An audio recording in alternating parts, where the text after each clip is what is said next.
Good morning, Mr. Fu. I'm Ryan and I will be teaching you a few exercises today. Okay, first I will be teaching you the plank. So it is an exercise that strengthens the abdominal and back muscles and the hips. Specifically, the plank activates the transversus abdominis, rectus abdominis, internal and external oblique muscles. Okay, so now I would like you to get into a plank position. Get on all fours and rest your forearm on the mat.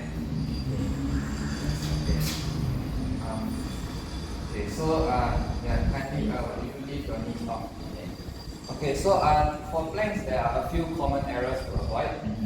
Okay, number one is to dip your hips too far below.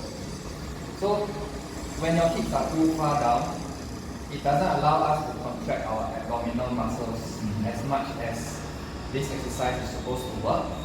So how to correct this mistake is to lift your hips up a little bit. Great. Okay, so this is a neutral spine position and it allows us to engage our abdominal muscles. Okay. Another common mistake is to have your hips raised too high up.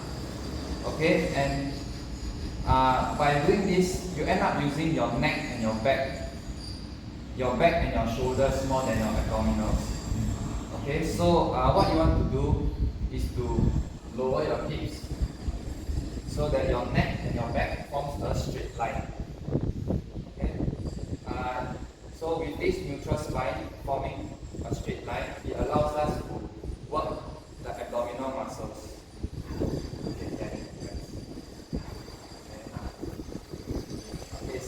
For planks, you can do it 3 times a week. Okay.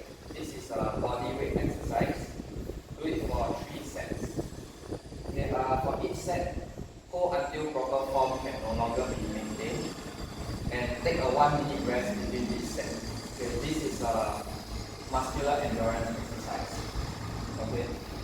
If you find this too difficult, okay, then you can plank.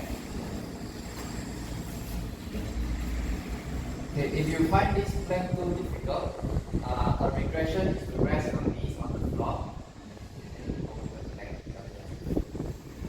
Okay, so having more points of contact on the floor makes it less taxing on your core to support your body weight. Okay, then you normal plank. Okay. If you find this too easy, a progression is to lift 1 foot off the floor.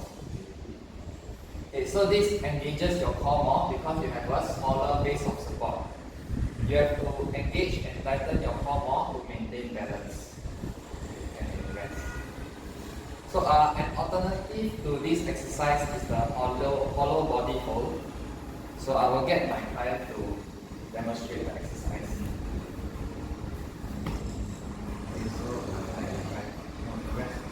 Okay, so what you want to do is to simultaneously raise your shoulders and your legs off the floor. Okay, so this is the position.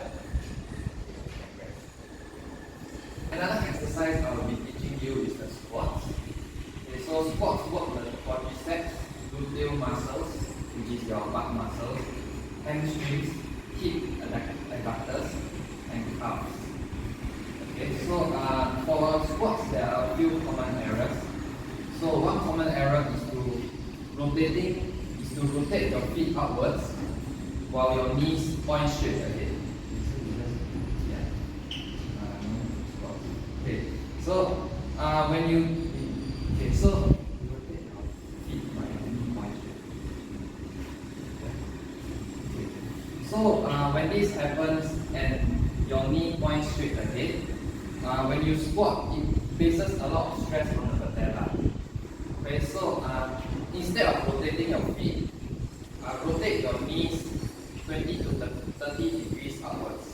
So you rotate your knees. So when you rotate your knees, your feet and your hip will follow and they will open up. So as you can see, the knees and the hips, the knees and the feet point in the same direction. So this is to ensure safety when you perform the squat.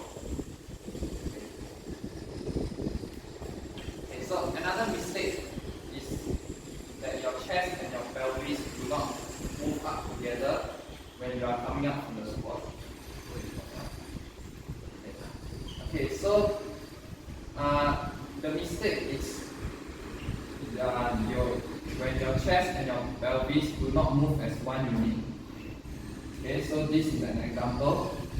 When the hips move first or the chest moves first, it leads to back posture and it places a lot of stress on your back and your spine. For the problem regarding the chest and the pelvis not coming up together, okay, so what you want to do is maintain your chest and your pelvis in one straight line and then pull yourself up and they should come up together. Yes, like this. Okay. Another mistake is not tightening your legs. So just pull down. Okay, so this leads to chest caving and rounding of shoulders. Proper leg tightness maintains spinal extension. This is also for posture safety.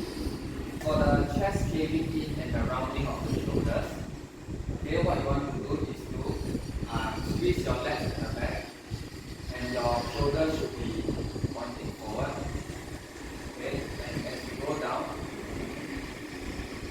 and you come up, this ensures that your spine remains extended and it's a safety consideration in terms of your spinal health.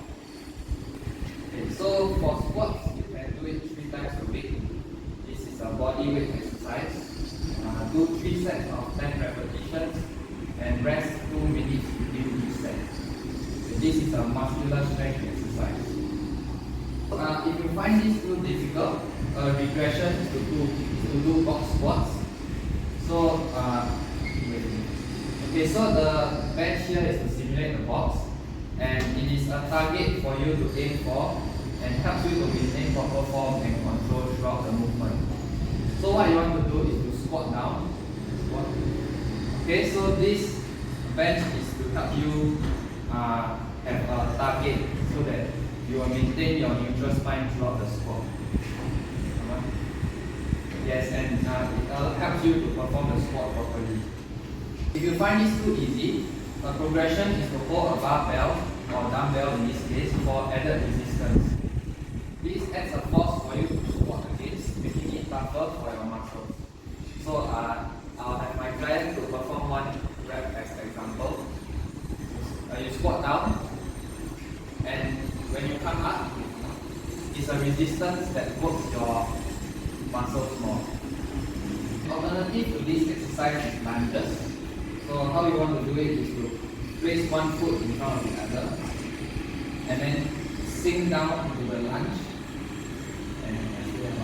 And your knees should be forming a 90 degrees. Both knees should be flexed at 90 degrees. This is the bottom position. And then what you want to do is to push up. And this is the recovery position for the lunge.